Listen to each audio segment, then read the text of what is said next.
However, the deductee should file a declaration with the deductor and deduction should report the tax deduction in the name of the other person in TDS return. अगर ये reporting नहीं हुई, TDS return में जो deductor है उसने mention नहीं किया कि ये TDS का क्रेडिट किसी और पर्सन को देना है, तब उसको क्रेडिट नहीं मिलेगा. Because for the income tax department the only way they can know कि किसको क्रेडिट देना है, that is only through the TDS return. Let's look at an example. ICO has paid technical fees to FCO amounting rupees 90,000 after deducting TDS of 10,000 on such payment. FCO files a declaration with ICO that such income is taxable in the hands of FCO 1, another foreign company. Whether FCO 1 will get the credit of TDS. FCO 1 को credit मिल जाएगा provided जब ICO अपनी TDS return file करती है उसमें ये mention करे कि जो ये पेमेंट है उसका बेनिफिशियरी FCO 1 है और TDS उसके नाम पर काटे. FCO 1 will get the credit of TDS when ICO files TDS return with PAN of FCO 1. Higher rate of TDS on non-furnishing of PAN to deductor. Section 206AA1. बहुत cases में क्या होता था कि नॉन रेजिडेंट्स को trace करना जो कि इंडिया से इनकम अर्न कर रहे हैं डिफ़िकल्ट था. और इसका कारण क्या था, ये लोग इंडिया में पैन नंबर नहीं लेते थे. तो गवर्नमेंट के पास ये वेरीफाई करने का कि कोई लेजिटिमेट पेमेंट है या नहीं, या टैक्स कैसे डिडक्ट हुआ है, क्या हुआ है, वो कोई रूट नहीं था. तो इन नॉन रेजिडेंट्स को इनकरेज करने के लिए कि ये पैन ले इंडिया में, उसके लिए गवर्नमेंट ने क्या किया, they brought a provision which provided that if the non-resident does not furnish a PAN, then the tax will be deducted at a higher rate. Later on, इस प्रोविजन के वजह से काफ़ी प्रॉब्लम्स हुई, and then recently the government has relaxed these provision to some extent, where they have said कि अगर आपका pan नहीं है कोई बात नहीं, बट अगर आप कुछ डॉक्यूमेंट्स प्रोवाइड कर सकते हो, कौन से डॉक्यूमेंट्स है, क्या इन्फॉर्मेशन है, वो मैं भी आपके साथ डिस्कस करूँगा, then the tax will not be deducted at a higher rate. It will still continue to be deducted at the original rate provided all these details and requirements are satisfied. Section 206AA1 provides that any person entitled to receive any income, we can remove this T, that is deductee, on which tax is deductible shall mandatorily, means उसके लिए compulsory है, furnish his PAN to the deductor. अगर आप कोई income receive कर रहे हो India से, जो आपको इनकम पे कर रहा है उसको आपको अपना पैन कंपल्सरीली देना पड़ेगा. Failing which the deductor shall deduct tax at source at higher of the following rate. अगर पैन नहीं दिया, if you fail to provide your PAN number, so suppose X is making a payment to Y, Y has to provide his PAN to X. If Y does not provide, then the tax will be deducted at the higher of the following rate: the rate prescribed under the IT Act, the rate mentioned in the Finance Act or DTAA, that is rates in force, or at the rate of 20%. मतलब एक तरह से minimum rate मेरा 20% हो ही गया. क्यों? क्योंकि मुझे टैक्स पे करना है at the higher of the following rate. मान लीजिए एक्ट में 10% है, DTA में 15% है, थर्ड वाला 20% है. तो इन दोनों का कोई रेलेवेंस नहीं रहेगा, क्योंकि हमें हायर पे करना है तो हमारा 20% एप्लीकेबल हो जाएगा. अब फॉर सम रीज़न एक्ट में मान लीजिए 40% है, यहाँ 15 है, यहाँ 20 है, तो मैं ट्रीटी के लिए ऑप्ट करूँगा, एक्ट में हायर है. बट ट्रीटी के रेट का भी कोई फ़ायदा नहीं होगा, तभी भी मे बी 40 नहीं लगेगा, लेकिन 20 तो लग ही जाएगा, राइट.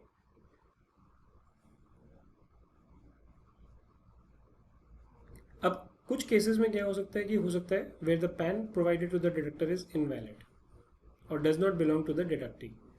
वाई ने क्या किया, उसने कहा पैन तो है नहीं, एक काम करता हूँ, किसी का भी पैन नंबर इधर उधर से ढूंढ के एक्स को दे देते हैं. किसी और का पैन दिया मतलब it does not belong to Y, और इनवैलिड, वो वैलिड नहीं था. It shall be deemed that the deductee has not furnished his PAN to the deductor. ये मान लिया जाएगा एक तरह से कि डिडक्टी ने अपना पैन फर्निश्ड नहीं किया है, and TDS will be deducted at the aforesaid rates. ये प्रोविजंस अप्लाई कर जाएंगे और TDS इसके हिसाब से कटेगा। The deductor shall furnish his PAN to the deductor and both shall indicate the same in all correspondence, bills, vouchers and other documents which are sent to each other. Let's look at an example to clarify this point further. ICO has made a payment of royalty of rupees 5 lakh to FCO. इस Indian company ने royalty पे करी FCO को। FCO does not furnish its PAN to ICO. As per the rate, the Withhold Act, the rate of withholding is 10% on such payment. At what rate should the TDS be deducted? हमें ये नहीं पता treaty का rate कितना है, but हमें ये पता है कि अगर पैन नहीं दिया तो rate will be what, higher of the rate prescribed under the IT act which is 10%. The rate mention in the finance act और DTAA, इसके बारे में हमें कोई डिटेल नहीं दिया है, और at the rate of 20%. So which is the higher of these three? अगर मान लीजिए हम फाइनेंस एक्ट का रेट भी 10% ही ले लेते हैं, let's say 20%, so TDS will be deducted on such payment at 20%. 5 lakh के ऊपर आपने 20% लगाया तो कितना TDS होगा? 1 lakh. Another example, ICO has made payment of interest of 5 lakh to a Mauritius bank. एक इंडियन कंपनी ने 5 लाख रुपए मॉरिशस बैंक को पे किए as interest. Such bank does not furnish its PAN to the ICO. The rate of withholding will be 20% as per the IT Act, and the rate of withholding will be 7.5% under India-Mauritius Treaty. At what rate should the tax be deducted? Again, let's see. तीनों को हम इसमें put करेंगे because pan number हमारे पास नहीं है. The rate prescribed in the IT act 20%. The rate mention in the finance act और DTAA, which ever is lower, which is 7.5% और 20%. अब इन तीनों में अगर हम देखें, again the rate prescribed at 20% is the highest one, so 20% will apply as the Mauritius bank has failed to furnish its PAN to the ICO. Thus, TDS of 1 lakh would be deducted on such interest payment. Non-furnishing of PAN in Form 15G, 15H declaration. 15G, 15H declaration ये होती है कि एक person कहता है कि मैं declare कर रहा हूँ कि मेरी इनकम टैक्सेबल लिमिट से कम है, इसलिए इसके ऊपर TDS मत काटिए, या फिर काटना है तो उसके हिसाब से अलग अलग क्राइटेरिया में ये कवर हो जाता है. No declaration in Form 15G or 15H under section 197A shall be valid unless the person furnishes his PAN in such declaration. अगर आप कह रहे हैं कि आपकी टैक्सेबल लिमिट से कम है और आप इसकी डिक्लेरेशंस देते हैं, या आप कहते हैं कि tax should be at a lower rate, then you have to put your PAN in that declaration. When such declaration becomes invalid due to non-furnishing of PAN, the deductor shall deduct tax at source as per the highest rate given in section 206AA1. Non-furnishing of PAN and certificate for lower deduction or nil deduction of TDS.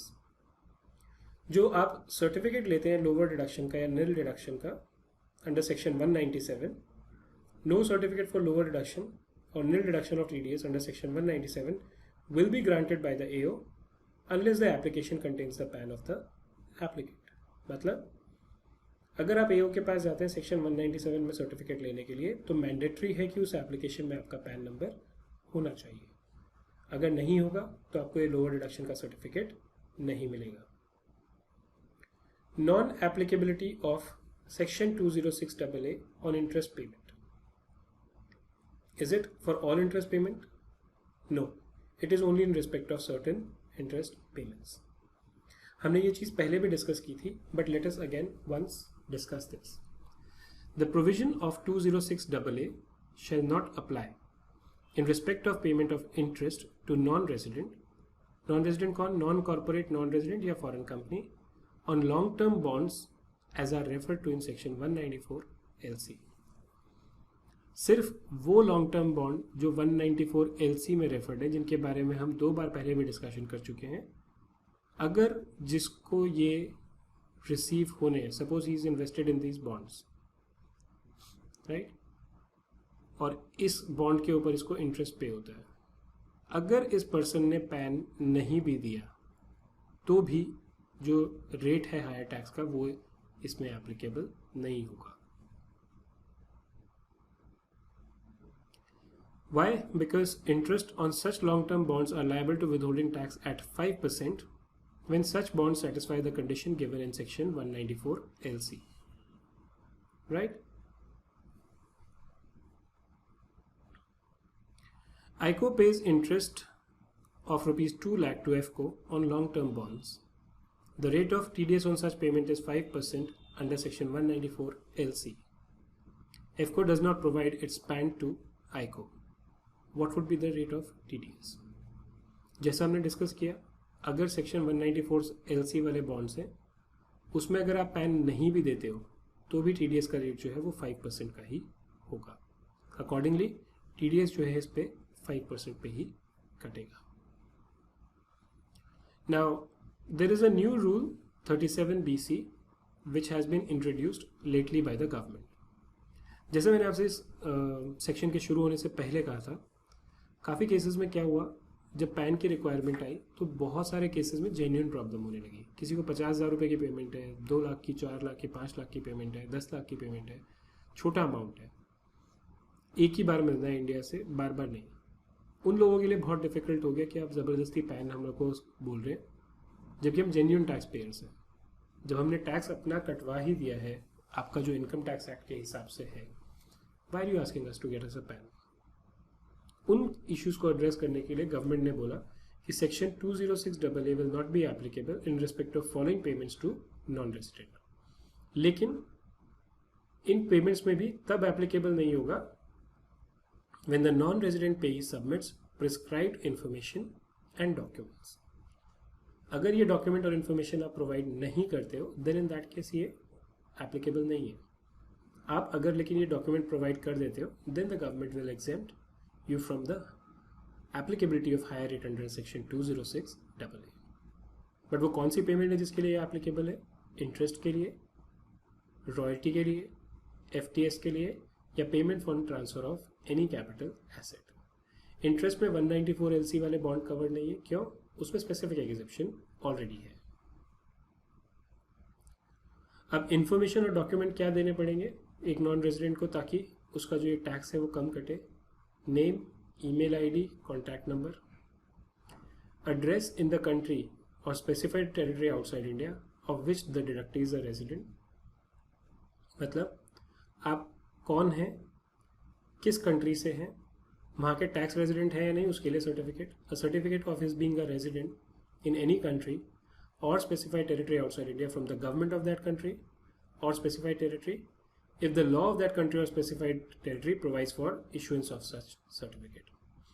मतलब मान लीजिए अगर आप US में रह रहे हैं, the US government issues the certificate of tax residency, then in that case अगर वहाँ पे गवर्नमेंट प्रोवाइड करती है इस सर्टिफिकेट को इशू करना, आपके लिए मैंडेटरी है वो सर्टिफिकेट लेना अगर आपको ये बेनिफिट चाहिए। Tax identification number of the deductee in the country और specified territory of his residence. ये टैक्स आइडेंटिफिकेशन नंबर क्या होगा? जैसे हमारे यहाँ पर पैन है। In case no such number is available then a unique number on the basis of which the deductee is identified by the government of that country और the specified territory of which he claims to be a resident. Her government एक tax payer को या एक assessee को recognise करती है, जैसे companies के केस में आपका CIN नंबर होता है। सो अगर आपके पास टैक्स आइडेंटिफिकेशन नंबर नहीं है then you need to provide some of those details for claiming this exemption। चलिए एक और एग्जांपल देखते हैं। ICO has made a payment of 2 lakh to FCO for FTS, fee for technical services। FCO does not have a PAN in India। FCO provides tax identification number of USA, tax residency certificate of USA, and its basic detail। At what rate TDS would be deducted when the rate of TDS is 10% under the IT Act। Right, इस case में because उसने अपना TRC provide कर दिया है, basic details provide कर दिए हैं, टैक्स आइडेंटिफिकेशन नंबर प्रोवाइड कर दिया है, they will be eligible to claim the benefit of this rule and therefore the TDS will be only 10% and not the higher rate of 20%। 10% पे TDS 2 lakh रुपए पे कितना बैठेगा आपका? 20,000.